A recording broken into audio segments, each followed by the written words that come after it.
Mais uma vez, boa tarde e mais uma vez seja muito bem-vindo. Nós estamos ao vivo, agora são 15 horas e 30 minutos pontualmente pelo horário de Brasília. Eu sou o Kleber Werneck e a partir de agora você confere comigo as principais notícias nesta edição da tarde do Redação Hit. Olha só, nos Estados Unidos, uma notícia triste. Um homem armado invadiu uma igreja e abriu fogo, matando 2 crianças e deixando outros 17 feridos. A tragédia dos tiroteios fez mais vítimas agora na cidade de Minneapolis, no estado americano de Minnesota. 2 crianças morreram baleadas quando um atirador atacou uma igreja nesta quarta-feira, deixando 17 feridos, 14 deles menores de idade.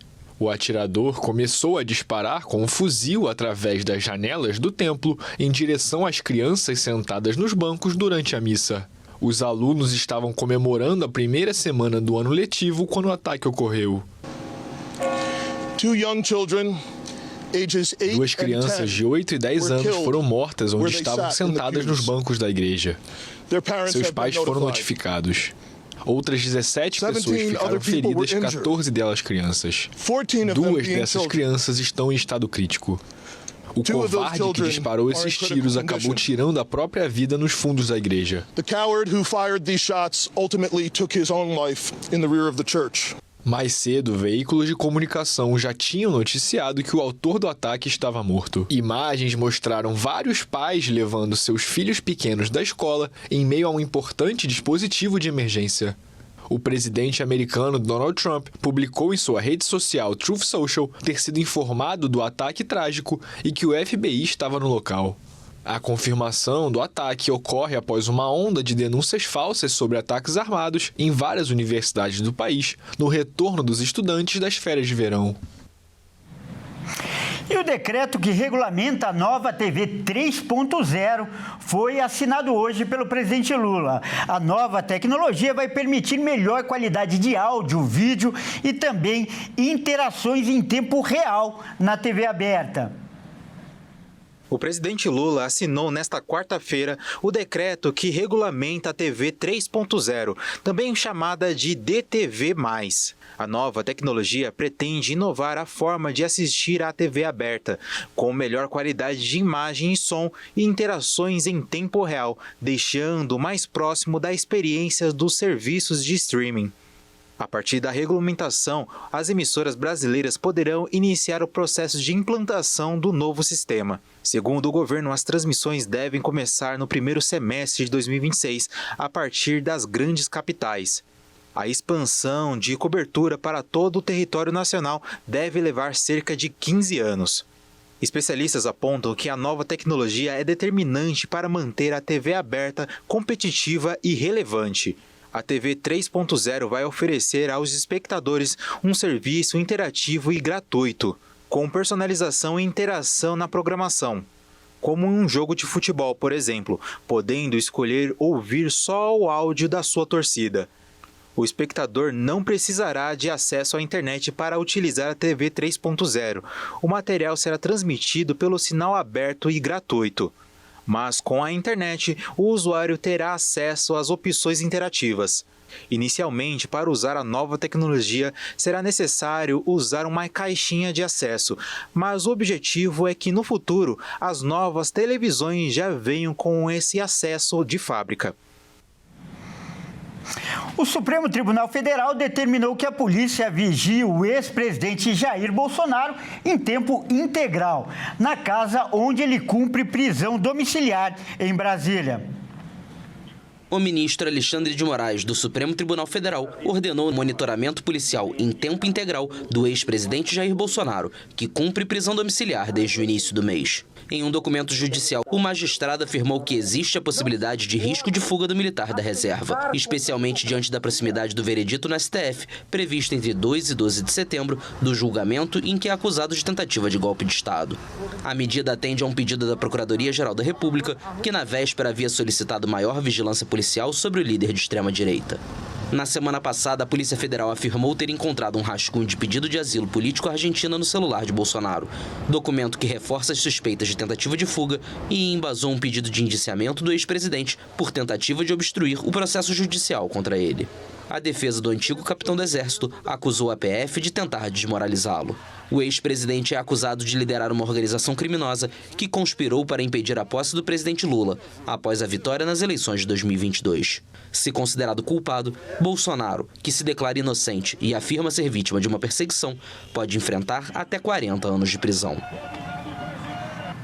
Bom, vamos fazer agora nosso giro de repórteres pelo país para ver as notícias desta quarta-feira. Vamos começar pelo Rio Grande do Sul, onde a Justiça determinou a redução da pena dos condenados pelo incêndio na Boate Kiss.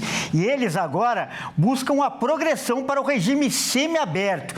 Veja os detalhes com o Guilherme Souza. A primeira Câmara Especial Criminal do Tribunal de Justiça do Rio Grande do Sul reduziu nesta terça-feira as penas dos 4 condenados por homicídio no incêndio da Boate Kiss. Com a decisão, eles passam a ter direito de solicitar a progressão ao regime semiaberto, já que cumpriram o tempo mínimo exigido no regime fechado, somado aos dias de estudo e de trabalho. As reduções foram as seguintes. Elisandro Spor, sócio da boate, teve a pena diminuída em 10 anos e 6 meses. Mauro Hoffman, também sócio, teve a redução de 7 anos e 6 meses. Marcelo dos Santos, vocalista da banda, e Luciano Bonilha, auxiliar da banda, tiveram diminuição de 7 anos. As defesas já começaram a pedir a mudança de regime. A de Marcelo de Jesus, por exemplo, informou que ele está preso há 2 anos, 6 meses e 7 dias e que estudou, trabalhou e fez cursos na prisão, o que, pela lei, conta para a progressão. O advogado de Elisandro Spor disse que recebeu a decisão com serenidade. O defensor de Mauro Hoffman afirmou que pode recorrer, mas admitiu que a redução ficou dentro da legalidade. Já a defesa de Luciano Bonilha indicou que deve aceitar a decisão e aguarda a migração para o regime mais brando. Apesar da readequação das penas, os 4 seguem presos. Agora, cada caso depende da análise individual do juiz da Vara de Execuções Criminais da comarca. O Ministério Público ainda avalia se vai recorrer da decisão. E o Tribunal de Justiça do Rio de Janeiro está alertando as pessoas para o golpe do falso advogado. Veja os detalhes com o Joênison Santos. O Tribunal de Justiça do Rio de Janeiro criou um informativo alertando para uma nova modalidade de fraude, o golpe do falso advogado. No esquema, criminosos se apropriam de informações autênticas das vítimas, como nome, CPF, número de processo, valores a receber e até dados de advogados para exigir o pagamento de supostas taxas judiciais e obter ganhos ilícitos. Para isso, os estelionatários usam informações pessoais e de processos judiciais obtidos geralmente em fontes abertas e bancos de dados, a fim de convencer as vítimas. Passando-se por advogados, os golpistas abordam pessoas por telefone ou aplicativos de mensagens, prometendo a liberação de valores a receber, como indenizações ou precatórios. Para dar uma aparência de legalidade à fraude, usam fotos, documentos com logotipos, timbres e brasões e até mascaram o número de telefones de órgãos oficiais. No informativo produzido pela Secretaria-Geral de Segurança Institucional, o TJRJ destaca que não realiza ligações para cobrar qualquer tipo de taxa e orienta que as partes desconfiem de ligações ou mensagens de aplicativos que peçam dados pessoais ou senhas, ou que tenham promessas de vantagens. Outro golpe recorrente destacado pelo TJRJ é o Caller ID Spogging, em que os criminosos falsificam um número que aparece no identificador de chamadas. O objetivo é induzir a vítima ao erro, solicitando transferências de valores, além de senhas, códigos de acesso, tokens ou dados pessoais sensíveis que posteriormente poderão ser usados para outras fraudes. Nesses casos, os estelionatários geralmente se passam por funcionários de instituições bancárias. Vamos para São Paulo agora, onde a queda de um guindaste por pouco não se transformou em uma tragédia. O Caio Veríssimo está na rua onde aconteceu o acidente e vai trazer agora as imagens e mais detalhes ao vivo. O Caio vai aparecer aqui. Boa tarde, Caio. Seja bem-vindo. Oi, Kleber, boa tarde a você, a todos que nos acompanham. Exatamente, nós estamos aqui no centro de São Paulo, no bairro da Santa Cecília, onde o guindaste ele acabou caindo. Nós estamos aqui bem no local, vou pedir para a nossa câmera mostrar. O guindaste ele acabou cedendo, né? O terreno acabou cedendo ao peso do guindaste que virou e acabou caindo no meio da rua, onde houve aí um tumulto. Muitas pessoas que estavam passando no local quase foram feridas. Vamos até ver aí no vídeo esse momento onde o guindaste ele vira no meio da rua, quase pega um carro preto que tinha acabado de sair de um dos locais aqui, de um dos comércios. Por muito pouco ele não foi atingido, na sequência algumas pessoas que estavam no local. Nós conversamos também com alguns moradores, alguns comerciantes aqui, só que não quiseram falar, entrar aqui com a gente agora, mas nos contaram que o susto foi tremendo, foi um barulho muito alto, de fato chamou a atenção de todo mundo. E bom, a rua ela ficou interditada por volta aí até das 21 horas, né, até as 9 da noite, quando a CT esteve aqui, conseguiu, juntamente com uma aparelhagem, cortar todo esse equipamento em pedaços para poder retirar, já que é um peso muito grande, né, então não tem como levantar e reutilizar, teve que ser cortado para que pudesse a via ser liberada. Bom, a gente conversou com as pessoas aqui que se assustaram mesmo, de fato, com isso, e agora a gente percebeu que quando chegamos aqui tinha um caminhão retirando alguns equipamentos, muito provavelmente esse empreendimento vai ser paralisado agora para investigações, não é mesmo? Até porque nesse primeiro momento de investigação a polícia identificou algumas irregularidades, então muito provavelmente este empreendimento que vai ser erguido aqui, que vai ser um prédio comercial, ele vai ser paralisado por uns instantes e a gente vai estar de olho em tudo que se desenrolar nesse caso. E daqui a pouquinho, Kleber, eu volto com algumas outras informações a respeito da Sabesp, porque alguns locais aí vão ficar sem água, mas já a gente conversa tudo sobre isso aí. Eu volto com você aí no estúdio. Tá certo, Caio, obrigado. Daqui a pouco eu te chamo de novo. Vamos continuar nosso giro agora com uma história chocante de um homem, né, que foi preso em Santa Catarina, acusado de matar e cozinhar cães e gatos para comer. Olha só que história. A Michele Veiga vai contar os detalhes pra gente. Pois é, um caso chocante de maus tratos aos animais que chega até a arrepiar. Um homem foi preso e levado para prestar esclarecimentos na Polícia Civil de Barra Velha, região norte do estado, ali mais perto de Florianópolis, da capital, aonde ele foi denunciado diversas vezes por moradores da sua comunidade que ele estava matando e fazendo uso indevido da carne dos animais. Isso mesmo, ele estava utilizando a carne de cães e gatos para se alimentar. Tudo isso aconteceu ali na região de Florianópolis e a denúncia chegou ao Fundema, que é a Fundação do Meio Ambiente da localidade, e agora já está sendo tratado como crime de maus tratos, como a gente frisa bastante aqui, né? De 1 a 5 anos de prisão.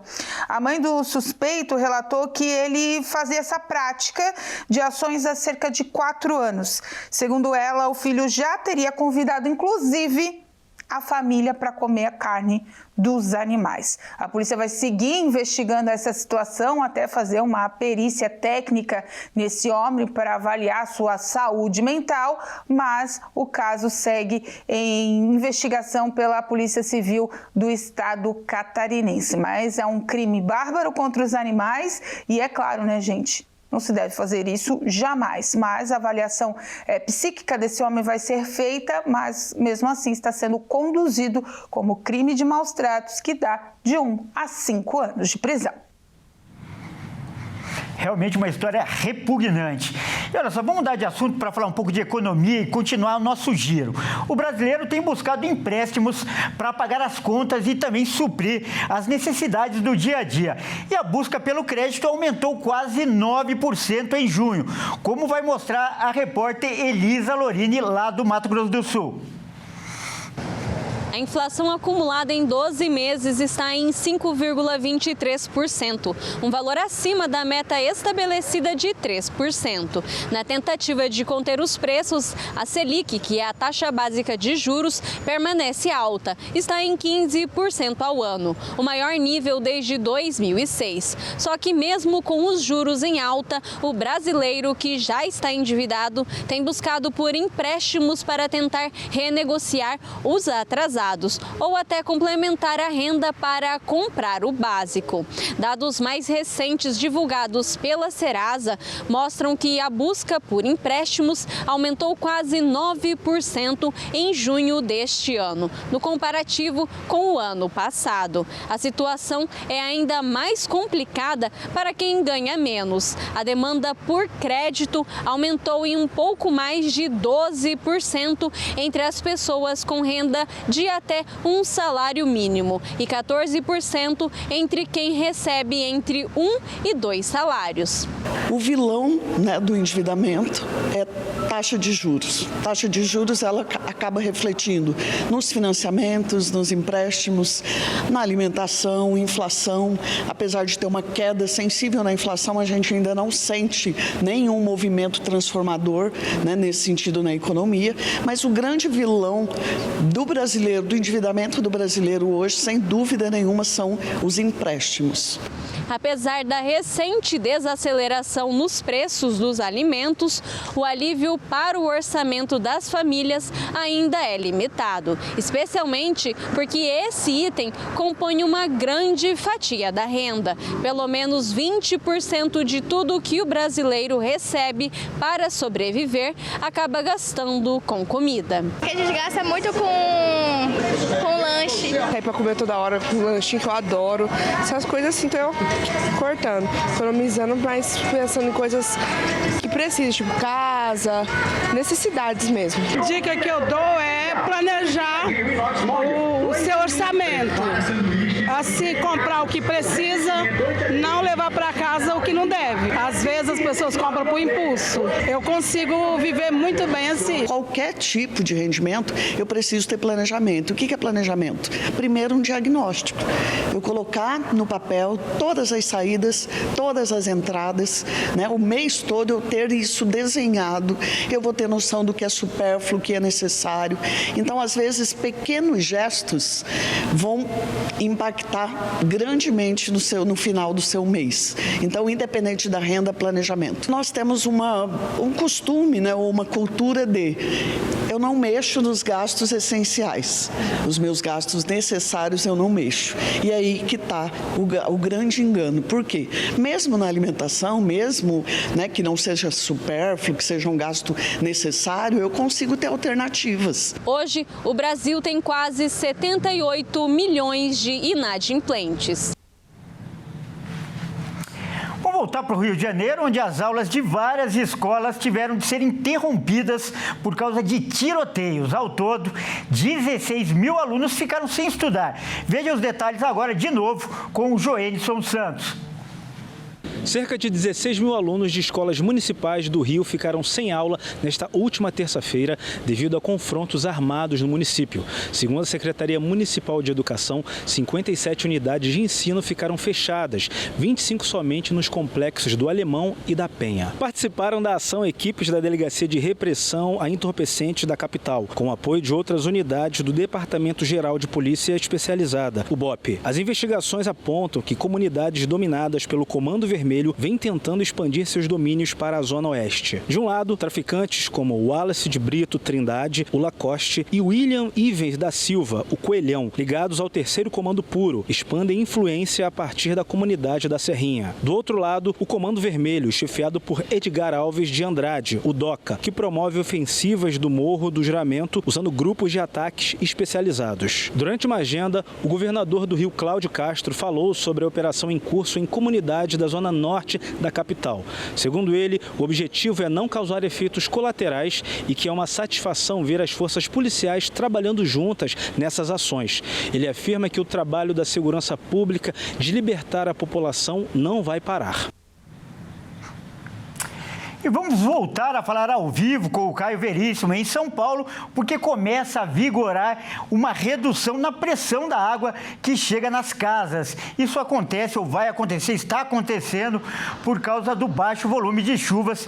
O Caio vai aparecer aqui e contar novamente esses detalhes para a gente. Por favor, Caio. É isso, Kleber. Estamos de volta exatamente para falar da Sabesp, que é o saneamento básico do estado de São Paulo, bom, informou hoje que a partir das 21 horas, ou seja, 9 horas da noite até as 5 da manhã, começa agora uma nova forma aí de disponibilizar a água para a população. Nesse horário, a pressão da água vai ser diminuída em toda a grande São Paulo, ou seja, são cerca de 39 municípios que vão ser afetados por essa demanda de água, né? Bom, a Sabesp, ela informou que essa medida vai ser tomada porque, em geral, o mês de agosto é o mês mais seco do ano e, com isso, os níveis de água dos mananciais estão muito abaixo, né, do nível básico. Então, essa medida ela é mais do que necessária para esse período do ano.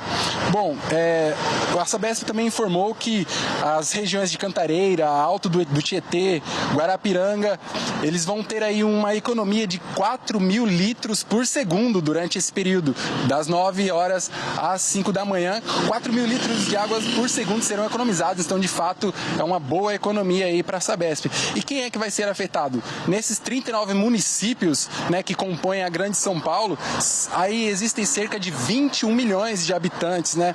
Então serão aí 21 milhões de pessoas que serão afetadas com essa baixa pressão de águas. Olha só, em metros quadrados, a região que comporta toda a grande São Paulo, ela pode ser comparada aí a países como Líbano e Jamaica, uma extensão gigantesca mesmo. É uma área muito grande, abrange muitas pessoas. E bom, a Sabesp informou que os bairros mais altos e os mais afastados do centro de São Paulo, eles podem sim ficar completamente sem água nesse horário. E bom, para finalizar a medida, quem está interessado em saber até quando vai, a Sabesp informou que não espera que seja um tempo muito grande, mas que seja até o momento onde os mananciais sejam abastecidos no nível básico. Então pode ser aí entre uma semana, 2 semanas ou até mesmo antes. Esse é o período que se espera da Sabesp para que a água ela fique com uma pressão um pouco menor. Então, como eles alertaram, os bairros mais altos e mais afastados da capital podem sofrer aí sem água nesse período. É isso, Kleber, eu volto aí com você no estúdio. Muito obrigado pelas informações, Caio. E essa é a prestação de serviço aqui na edição da tarde do Redação Hit. Agora a gente muda de assunto e fala de esportes aqui no Redação Hit. E quem vai trazer as informações é o Bruno Buenos Aires. Boa tarde, Bruno. Hoje teremos jogos de ida, né, da Copa do Brasil e já tem clássico logo de cara, não é mesmo?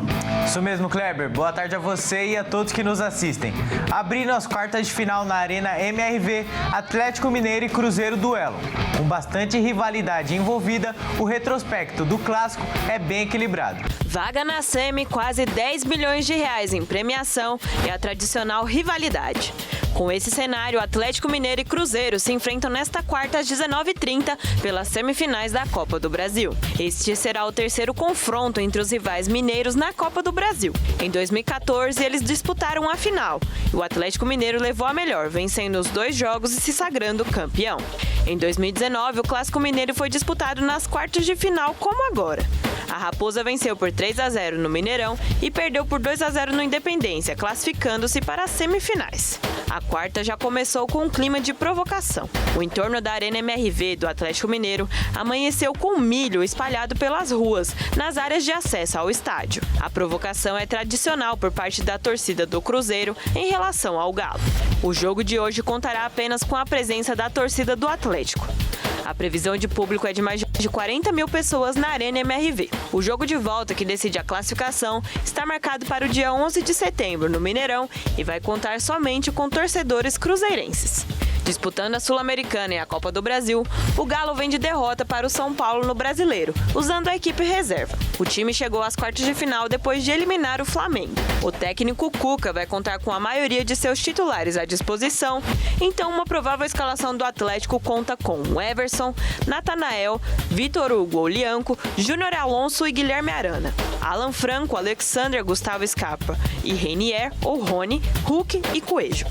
Lianco é o único pendurado da equipe alvinegra. Já o Cruzeiro é o terceiro colocado no Brasileirão e vem de vitória diante do Internacional. O time do técnico Leonardo Jardim se classificou depois de superar o CRB nas oitavas de final. Para o confronto de hoje, o treinador cruzeirense deve manter a equipe que vem utilizando nos últimos jogos. Então, uma provável escalação do Cruzeiro conta com Cássio, William, Fabrício Bruno, Vilauba e Kaique, Lucas Romero, Lucas Silva, Christian e Matheus Pereira, Wanderson e Caio Jorge. Lucas Romero é o único pendurado do Celeste. O adversário da próxima fase sai do confronto entre Atlético Paranaense e Corinthians.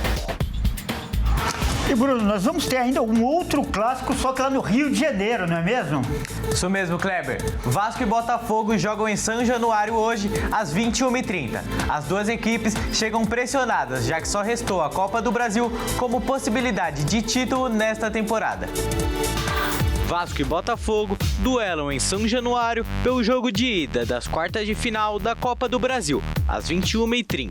O Vasco chega abalado após perder 2 jogos em sequência pelo Campeonato Brasileiro. As derrotas para Juventude e Corinthians deixaram o Cruz Maltino ainda mais perto da zona de rebaixamento. Já o Botafogo ocupa a 5ª posição da tabela do Brasileirão e vem de vitória na última rodada contra o Juventude fora de casa. Porém, o Glorioso está longe do líder e com a precoce eliminação na Libertadores, o Botafogo tem apenas a Copa do Brasil como possibilidade de título neste ano. E toda a pressão está no Clássico Carioca para a próxima fase. O último confronto entre as duas equipes faz pouco mais de um mês. Os cariocas se enfrentaram pelo Campeonato Brasileiro no Mané Garrincha em Brasília. E quem saiu vencedor foi o Botafogo. O alvinegro venceu por 2-0 com gols de Arthur Cabral e Nathan Fernandes. O jogo de volta acontece apenas depois da data FIFA, no dia 11 de setembro, no estádio Newton Santos do Botafogo. Bruno, conta pra gente então, qual é a partida que fecha hoje os jogos da Copa do Brasil? Kleber, fechando os duelos das quartas de final, o Atlético Paranaense recebe o Corinthians lá na Liga Arena. O Furacão já eliminou um gigante paulista na competição e agora quer tirar outro para chegar na semifinal. O Atlético Paranaense recebe o Corinthians na Liga Arena na noite de hoje. As equipes disputam vaga para a semifinal da Copa do Brasil e vivem um cenário parecido. O Furacão chega para a partida com um pouco de gás e motivação. Eliminou São Paulo na competição e ganhou do CRB na Série B do Campeonato Brasileiro após 7 jogos sem vencer. O Timão precisou eliminar o Palmeiras para chegar nas quartas de final. E na última partida do Brasileirão venceu o Vasco em São Januário, quebrando um jejum de 6 jogos sem vitória e renovando a esperança da fiel torcida. Os donos da casa devem entrar em campo com a base titular, com exceção do lateral esquerdo, Esquivel, que foi poupado por conta de desgaste muscular e fica fora da partida. O jovem Léo Derek é o provável substituto. A grande novidade na lista é o volante Elan Ricardo, que é recém-contratado e relacionado pela primeira vez. Já o Corinthians sofre com alguns desfalques. O atacante Yuri Alberto se recupera de uma hérnia inguinal, André Carrijo se recupera de uma cirurgia do tornozelo e Ranieri está suspenso por excesso de cartão amarelo. A boa notícia é que o atacante Memphis Depay voltou a estar à disposição do técnico Dorival Júnior depois de 20 dias em tratamento de uma lesão muscular na coxa. O holandês está entre os relacionados, mas deve ficar no banco. O ataque provavelmente será novamente comandado por Kaique e Guinegão, jovens da base corintiana que foram titulares nos últimos 2 jogos. E olha só, Kleber, antes de encerrar, uma última notícia. O lateral Alexandro, do Flamengo, e o meia Joelinton, do Newcastle, foram cortados da seleção brasileira. Os 2 atletas tiveram lesões constatadas e, por isso, não enfrentam o Chile e nem a Bolívia pelas eliminatórias. O meia Jean Lucas, do Bahia, foi chamado para a vaga de Joelinton, enquanto para a vaga de Alexandro, o Carlo Ancelotti resolveu não chamar ninguém. Então é isso, Kleber. Eu fico por aqui. Um abraço a você e a todos que nos assistem. Até mais. Muito obrigado pelas informações e até mais. Bom, essa edição também fica por aqui. Eu agradeço demais a sua companhia. E você que não nos acompanha pela RIS TV, fique agora com a sua programação local. Você que está na RIS TV, fique com o Consulta ao Doutor com a Dani Paris. Até mais.